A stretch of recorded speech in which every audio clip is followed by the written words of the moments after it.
thank you so much. I'm really pleased to be part of this conversation and talk on something that was really touched on, that women don't have time or may not have time to access the kind of opportunities that we're offering out there. So, all right, so many of us have seen pictures of kids or women fetching from dirty surface water sources.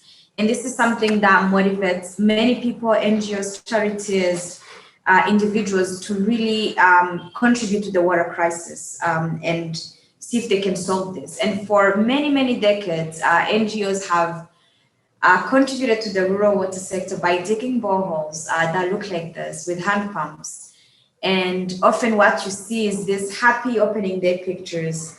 Unfortunately, this is never a permanent situation. And as a local, somebody from my own community that has also contributed to the problem in some degrees, I've seen how all too often this picture of people smiling around a new water source, a hand pump, is only ever permanent in the sponsor's office. Because in reality, what happens, once this picture ends, there is long, painful lines for people to access clean water, where you see that a community of over 1,500 people or households even is sharing one simple borehole.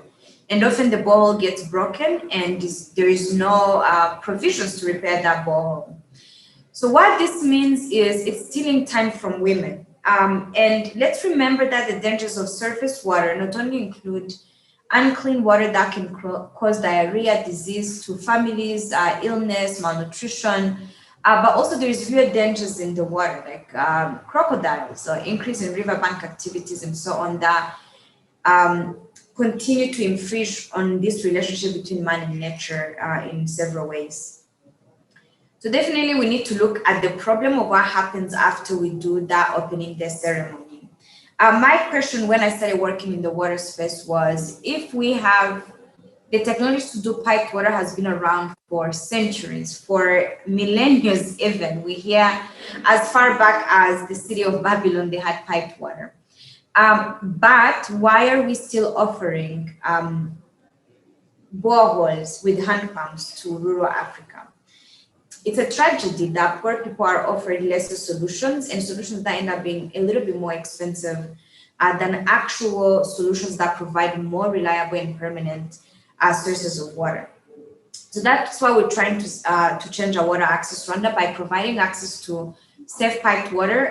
We've technologically improved on the hand pumps, going from a water source with a broken hand pump to getting a kiosk where people can access safe purified water, water that does not require any further efforts to purify, and then to house connections where women can finally do laundry at home and not worry about the water work that comes with, imagine if you have a baby and you have to do 8 loads of laundry a day and you have to walk for that water.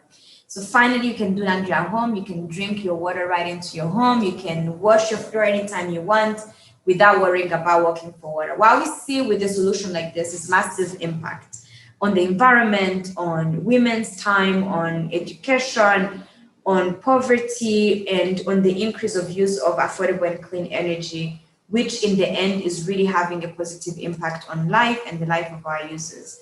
So we're going beyond the public water point to offer piped water at home using prepaid meters. And it ends up in happier people, happier customers, people that are at the bottom of the pyramid living below $1 per person per day. But we offer the water at an affordable rate to where they only spend less than 2.5% of their income on water, which is within the human right to access water. It's possible, it can be done, and we're doing it. And by doing it, by offering better technologies in rural areas, we unlock time that can be used to play. I love this lady's t-shirt that says the right to play. There is a right to play for kids. And I love when I visit some of our water points and kids have the time and the energy and the joy to just connect and take time off. Can you imagine a kid in a rural area now waking up 5 a.m. in the morning to walk for water before they go to school, and after school they have to get some water for their families? It's a severe injustice that's stealing time from people in the rural areas and kind of condemning their future, really.